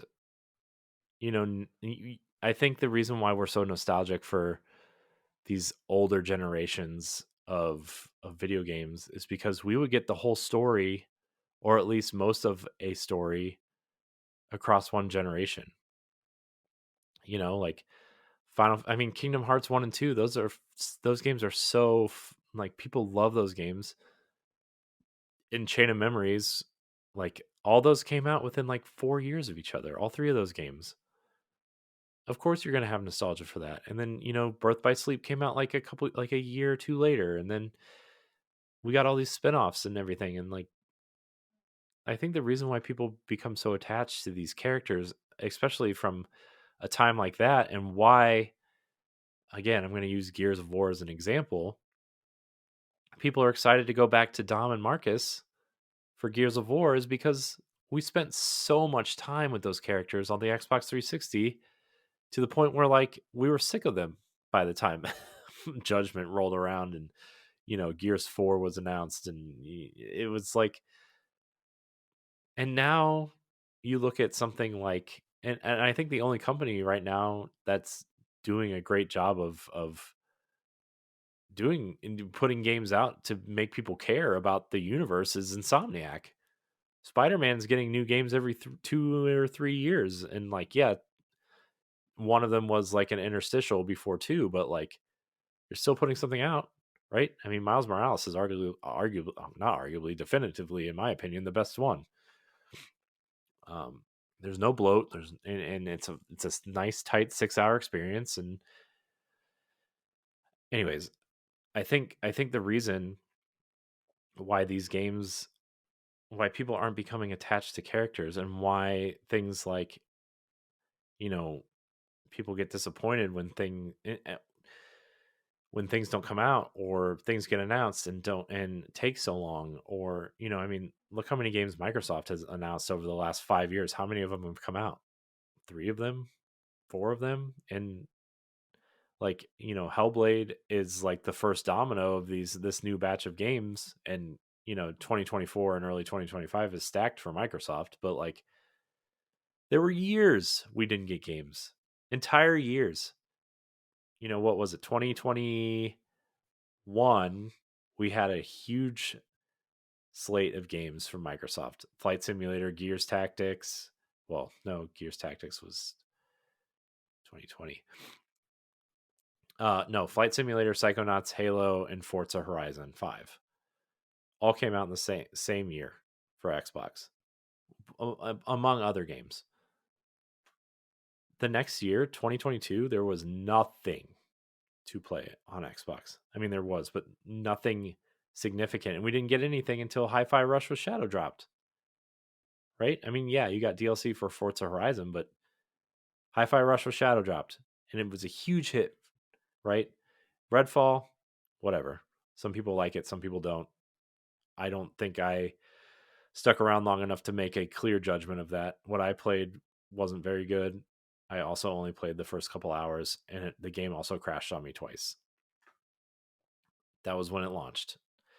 Starfield didn't hit the way people wanted it to, but that was, I mean, 2023 relied heavily on Bethesda, you know? And now we're looking at 2024. Microsoft just releases their first party game in Hellblade in May. I don't know. I think these games are taking way too long to come out, and it doesn't give you time to get attached to the characters. It doesn't give you time to, and I think that's why games as a service are so popular. To be honest with you, games like Destiny and Fortnite, even stuff like Fortnite, they are telling stories, whether you pay attention to them or not, or whether you care about Fortnite or not. They're telling stories within that universe that these kids care about, because they're putting new stories out every 3 months, 4 months, 2 months, 3 months. And they're integrating characters that you love into these stories with the battle passes, right? Like the Fallout season just happened. My nephew was obsessed with it. He's obsessed with the story in Fortnite. He's into the lore. He's into like who all these characters are. Like he sees all the skins that I have from like early on in Fortnite, and he's like, he's telling me the stories behind all these skins, and I'm just like, it's probably what everybody feels like half the time when I talk about Destiny. It's like, oh my gosh, I don't care. But like, his passion for those stories is like, man, I remember when I was like that for Gears, Kingdom Hearts, Final Fantasy 10 and 10-2. We just don't have that anymore. And I think the reason why we have it for Nintendo still is because they are great at making not just a game in the series for each generation, but they have remasters, they have remakes, they have spin-offs, right? Like, okay, so we got one 3D Mario game this generation. We also got a brand new 2D Mario game. We also got a re-release of Super Mario 3D World with an edition of Bowser's Fury. We also got new Super Mario Bros. U Deluxe with the addition of the Luigi expansion and a couple new levels. Awesome. We have Mario Kart, we have Mario Party, we have the Mario sports games, and that keeps people involved in the Mario universe. I mean, you look at Zelda. We had Breath of the Wild, Tears of the Kingdom, two mainline Zelda games. Awesome. One technically a Wii U game, but you know, everybody associates Breath of the Wild with Switch, so we're just going to call it this generation for this conversation's sake. But we also got a remaster of Skyward Sword. We got a remake, an awesome remake of Link's Awakening. We got two Hyrule Warriors games. Well, definitive edition of one and then Age of Calamity. So they're keeping us involved in the universe, even though the game, like the mainline games, are so far apart. Splatoon. We got two Splatoon games this gen. Game as a service, though, right? I mean, content keeps flowing. When that content runs out, maybe you take a year off and you release another one. Keeps going, right? Pikmin. Release Pikmin 3 Deluxe. Announce Pikmin 1 and 2. Release Pikmin 4. Look, you have the whole series on Switch now. They're keeping us involved. Smash Brothers. Battle passes. New what do they call them? The spirits. And that involves every franchise. So you're keeping people involved in that too. And so Nintendo not only does a good job of spreading out their main releases, but they keep us involved in those universes with, and I know people like to complain about re-releases and remasters and remakes, and Nintendo sells you the same game every generation, whatever. Okay, sure, I'll give you that. But also, like, people are still buying them, and people are still involved in these universes, and that's why those universes are still so beloved to this day. That's why people still talk about Uncharted. That's why people still talk about Gears. That's why people still talk about Halo, like that original trilogy, and they still talk about Halo now, because those games, regardless of if you like them or not, they were coming out at a quick pace up until now. And so that my thought is, game development needs to figure out how to bring in and bring franchise. People love nostalgia in their franchises. Developers need to keep people engaged in their franchises.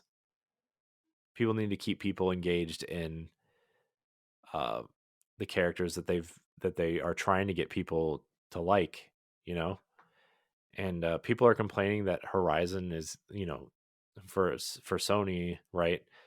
There's the third game in development. There's the multiplayer Monster Hunting game that's coming out, supposedly that's in development. There's this Lego game. There's the multimedia initiative with the comic books and the Netflix animated series that's coming out. And then there's supposedly a remake or a remaster of the first game coming to PS5, which I think that the Lego game and that game are the one and the same, in my opinion. I'm not 100% sure, but that would be my guess. And we gotta figure it out, and maybe Sony's doing it a different way with TV and movies, keeping people engaged with the franchises, even though they're not on the PlayStation directly, with Uncharted and the Last of Us TV show being a hit and Twisted Metal being one of the best shows I've watched in years, to be honest. I really loved Twisted Metal. I thought it was awesome. So that's what I'm going to leave this episode with. I hope the gaming industry figures it out, because it's not like we're not getting games. We're getting thousands of games every year. We're getting too many games. There are literally too many video games. We just put out a Boss Rush podcast episode about that like a week or two ago. There are literally too many video games coming out. But I think that as much as we love the choice of these new games coming out, I think we are not getting the mix of ongoing franchises mixed with new IP that I think would provide a good balance, and I think that's harming the industry too. So I'm going to leave you with that. I can't believe I did a 2-hour show by myself. But if you made it this far, thanks for listening. Thanks for tuning in. Send Ed at that retro code your well wishes. Also, shout out to the Fun and Games podcast. Ed did an episode for them about Metroid Other M. You should check that out. I think it's part of their side quests initiative. And I'm going to do one on Hellblade 2 for them. Shout out to Gamerheads Roger for coming on the Boss Rush podcast the other week, and he's been on the show a couple times. Andre, we still need to get you on. Shout out to you. Miss you, buddy. You're doing great stuff on Instagram. Andre_Wilson. 2 N's in his first name. So ANNDRE_Wilson. And shout out to the Boss Rush team. I mean, not just the podcast team, but the website team. David and the copy editors have put together an amazing staff that keeps our website going and allows us to do a lot of cool things that if it was just the podcasts, or if it was, we've figured it out in one sense as a team, and I'm really proud of the team for getting the stuff out onto the website. I also want to do a better job of shouting people out, because we don't do that enough. I think a lot of times we kind of just show up and do the thing and do what's on the list and then tune out. And we kind of, I don't want to say we forget we're part of a larger group, but when you're in the moment, you kind of forget that you're part of a larger group, I guess. So, David, I appreciate all the work you do in keeping the website organized. Copy editors, I appreciate you all for making sure the writing team stays on top of things. And yeah, you guys are all doing great over there. Also, social media team putting out some good stuff. A lot of After Dark stuff though, guys. Oh man. So anyways, you all are doing great. I'm proud of everybody on the team who's doing good stuff. And so I'm gonna get out of here. It's 12:30. But I wanted to get this done tonight because I'm at that point where I think Sunday and Monday are going to be the worst of my sickness, so I would not have lasted. So I want to thank everybody out there for watching and or listening to Nintendo Pow Block, the Nintendo podcast for the Boss Rush Network. Follow us at Pow Block Podcast on Twitter and Instagram. Follow at Boss Rush Network for everything else. Check out our reviews, our Boss Rush banters, all that kind of stuff, features, listicles, all those things. Check out our family of podcasts. Check out our Patreon. Again, there's a free tier. You can join for free. And did I miss anything? I don't think so. I don't usually outro this show, so I'm kind of lost a little bit. It's fine. BossRush.net, youtube.com/BossRushNetwork. Subscribe, rate, share, like, review, wherever you listen or watch. And until next time, we love you. Goodbye.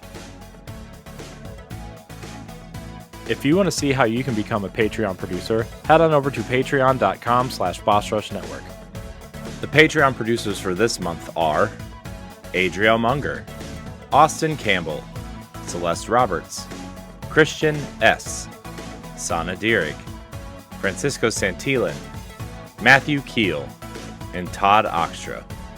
Thanks for your continued support of the Boss Rush Network.